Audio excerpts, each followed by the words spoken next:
everybody. NFL Weekly Predictions is back. How are you doing? Hope you won some money this week. I'm Jason Powers, and with me is... the world's biggest loser.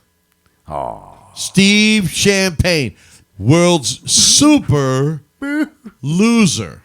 It's over for me. It's done. Well, I know I did pretty well. I think I went 10-5 and 9-6 against the spread. How did you do? I did the worst in the history of my prediction since I've been a child. Since you were a child. I'm telling you right now, a little kid could have just looked at the games and done a better job than I did this past week. Chicken beat Steven this week. I am out of the prediction race. I was no way I'm going to catch anyone. Boy, so how did you go? I don't know. What is it? What does it says over there? What did I do? I think I was like 7-8 or something. Yes. I lost 8 games. Of course, 7 and I 8. did take. I took a lot of risks. You have disappointed. I took a lot of risks. family. I had to take risks because I was behind the pick segment, and the risk did not pay off. So now You were a prisoner of the moment. now I have to wear collared Clearly. shirts. No, I have to wear collared shirts and And be the loser conservative now. And the loser hat. I have to be The conservative. hat of shame. The hat of shame again for me this week. All right, starting off this week, well, first thing I want to talk about is America's team, I think. The TMZ of the NFL. And that is the Dallas Cowboys. And, you know, why wouldn't you talk about these guys? What did I tell you last week? I said this last week. No team wins or loses more spectacularly than the Dallas Cowboys. Yeah. And they did not let me down again this week, even though we picked them. We all picked the Cowboys. Yes, all of us. So it's not like I was alone here on the, I just could not believe the Browns would beat a roster as talented as the Cowboys. Fun fact, the world's 3 longest running soap operas, at least in America, General Hospital, All My Children, Dallas Cowboys. Fun fact. Now, there you go. And you're right about that. And, for you Cowboy fans out there that think we're hating on the Cowboys, we're not. We're just stating a fact. The fact is this team is underachieving. This team is not living up to its potential. You can't tell me that, I mean, do they want Jason Garrett back? Apparently the fans do. Do they want I've him actually back? seen those memes. I was just going to say that, they brought in the clown crew again this week. Yeah. The clown crew was on the field, not the players. I get it. And Mike Nolan, I mean, where were they thinking about hiring him? I actually thought for a minute that Mike Nolan would get the Cowboy defense. Knew what he was doing?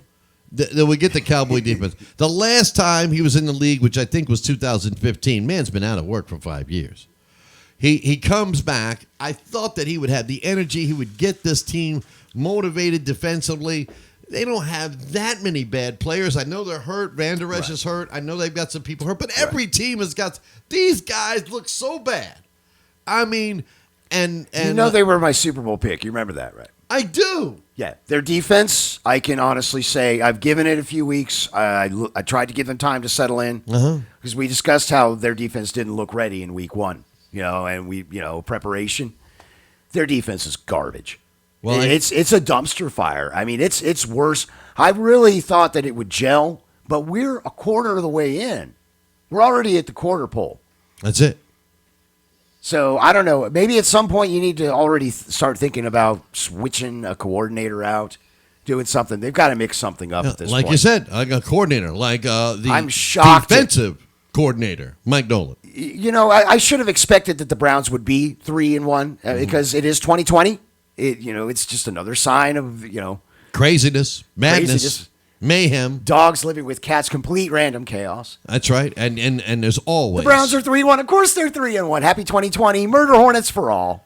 Right. Well, I think that's going to change a little bit. The Dallas Cowboys, when we talk about mayhem, have been chaos and mayhem for the last 20 years. Yeah. And that's why I love watching them, because I like watching chaos and mayhem. And when you watch a Cowboy game, it's chaos and mayhem. But here's the deal, and I just want to throw this out. We don't need to go over exact details and yardage. Everybody's probably seen those shows. But here's what I'm thinking, okay? Mike McCarthy, a lot of people are probably thinking, well, Mike McCarthy's in trouble. Look, they fired Coach O'Brien in the Texans, which I predicted, by the way. But anyways. Thank God. It was one thing I got right this year. Anyways, I did. I told you, but let's get back to Mike McCarthy here. We'll talk about that later. Right. What I'm saying is Mike McCarthy's known for what? Offense. Mm-hmm. He's known for all this, and the offense is doing what? They're scoring points. Mm-hmm. It may be in garbage time, so he can go to Jerry Jones instead of getting fired going, well, it's not my fault. I tried to give this guy a job. I didn't know that it would not work out. I mean, he helped me. I helped him. He does have a reputation, et cetera. And they can get rid of the defensive coordinator. The problem is not with the offense. But that's what I'm saying. Yeah. They're going to get rid of the defensive coordinator. Mike McCarthy will say it's not my fault. He's going to do the Brothers Osborne. It ain't my fault. And it sickens me how the Cowboys fans are turning on Dak Prescott. I've seen a lot of calls online for Dak Prescott to lose his job, for them to sign a veteran. He threw for 500 and something. I understand that. An NFL record at that. I understand that. And that's the bigger point, is that Cowboy fans do not appreciate their quarterback.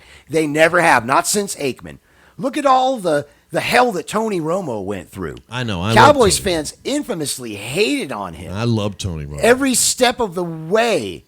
He made one big mistake and cost them a playoff game when they were knocking on the door of the Super Bowl. Oh, he made a lot of mistakes. But that was the one key one.